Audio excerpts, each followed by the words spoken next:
आणि आता बातम्या सविस्तर. सुरुवातीला बातमी अर्थातच निदा खान संदर्भातली आहे, कारण नाशिकमधलं TCS मधलं धर्मांतर प्रकरण समोर आलेलं होतं. त्या संदर्भातली मोठी अपडेट आहे, कारण निदा खानला आता अटक झाल्याने त्यामुळे अनेक धागेदोरे जे आता उलगडू शकतात.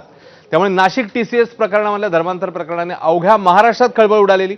या प्रकरणातला मास्टरमाइंड आणि गेल्या 45 दिवसांपासून नाशिक पोलिसांना गुंगारा देणाऱ्या निदा खानच्या मुसक्या पोलिसांनी आवळल्या. तर निदा खानच्या अटकेसोबतच मोठं धक्कादायक वळण या प्रकरणाला मिळालेलं आहे. MIMने निदा खानची मात्र पाठराखणच केली आहे. विशेष म्हणजे MIM नगरसेवक आणि जलील यांचे निकटवर्तीय मतीन पटेल यांनी निदा खानला आश्रय दिल्याचं उघड झालं. तर MIMचे माजी आमदार इम्तियाज जलील यांनीही निदा खानच्या समर्थनार्थ भूमिका घेतली आहे. निदाला एखाद्या दहशतवाद्यासारखं वागवलं जात असल्याचं म्हणत जलील यांनी पाठराखण केली. तर चौकशी दरम्यान निदा खानला आपण घरात लपवल्याचं अखेर मतीन पटेल यांनी कबूल केलंय.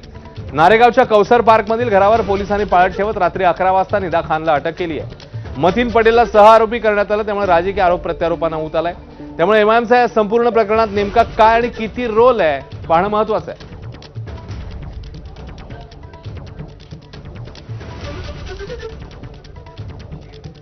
स्पष्टपणे दिसत आहे की निदा खान यांना लपवून ठेवण्यामध्ये MIMचे नगरसेवक यांचा हात होता.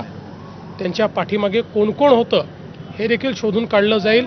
अशा प्रकारे कन्व्हर्जन रॅकेटमध्ये ते इन्व्हॉल्ड आहेत का, कन्व्हर्जन रॅकेटला ते मदत करतायत का, त्यांचा आशीर्वाद त्याला आहे काय, सगळं शोधलं जाईल.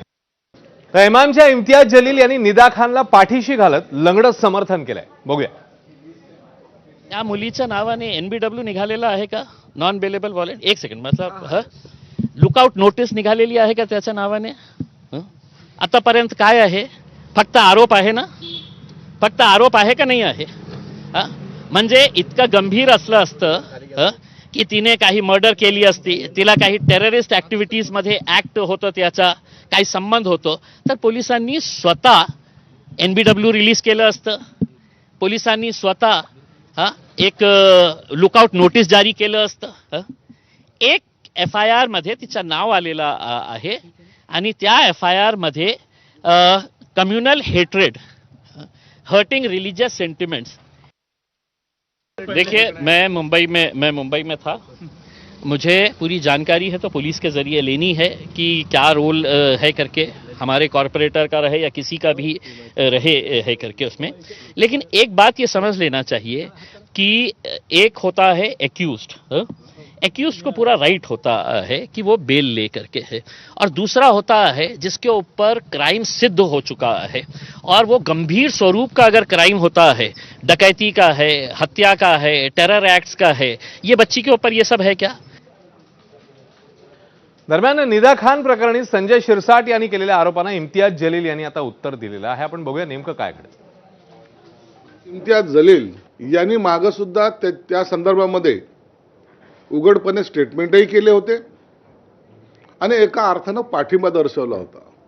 धर्मांतर करणे, मुलींना फसवणे, हे सगळे प्रकार या MIMच्या महाशयाच्या नेतृत्वात होतात. काल जे काही पोलिसांनी धाड टाकून अटक केली, त्यांना सुद्धा माहिती की त्यांना सपोर्ट कोणी केला. मी खात्रीलायक सांगतो, खात्रीलायक, यामध्ये पूर्णपणे MIMचा हात होता. MIMने केलेला सपोर्ट आहे आणि त्याच्यामुळेच हे सगळं प्रकरण घडलेलं आहे. जे प्रश्न पोलिसांना मला विचारायचे आहे ते मला विचारतील ना. ते एका पालकमंत्र्याच्या मार्फत मी विचारणार आहे का, किंवा पालकमंत्री याच्या पोलिसांची वर्दी घालून बसलेले आहे तिथे की ते सगळे निर्णय घेणार आहे? म्हणजे पोलिसही आम्ही, अदालत भी आम्ही, निर्णयही आम्ही देणार आहे करके पालकमंत्री राजनीती करत असेल तर मला काय देणं घेणं? या प्रकरणी गोपीचंद पडळकरांनी इम्तियाज जलील यांच्यावर टीका केलेली आहे. तर भाजपचे राजकारण असून आरोपीला पकडायला वेळ का लागला, असा सवाल मग हर्षवर्धन सपकाळ यांनी उपस्थित केला. बघूया. काल संभाजीनगरमध्ये ती सापडणं, नगरसेवकाचा तिला पाठबळ असणं, तर या सगळ्या प्रकरणामध्ये इम्तियाज जलील यांचा मुख्य रोल असणार आहे आणि त्याचा तपास पोलिसांनी करावा अशी मागणी आमची नाशिक पोलिसांच्याकडे आहे.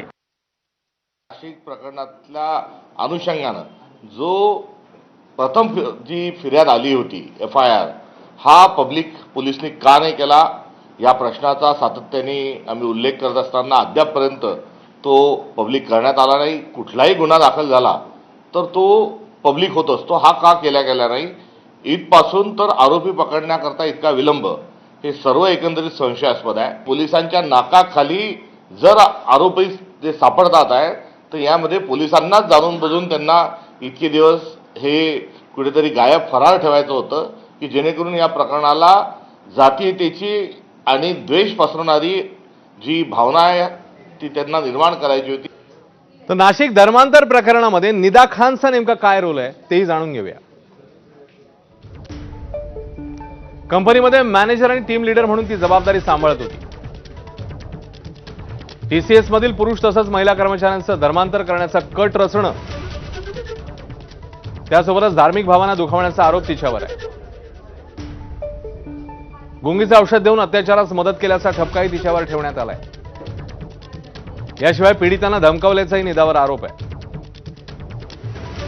टार्गेट देऊन निदावर जबाबदारी सोपवल्याचा संशय आहे आणि या अनुषंगाने आता पोलीस तपास सुरू आहे, कारण निदा खान आता अटकेत आहे.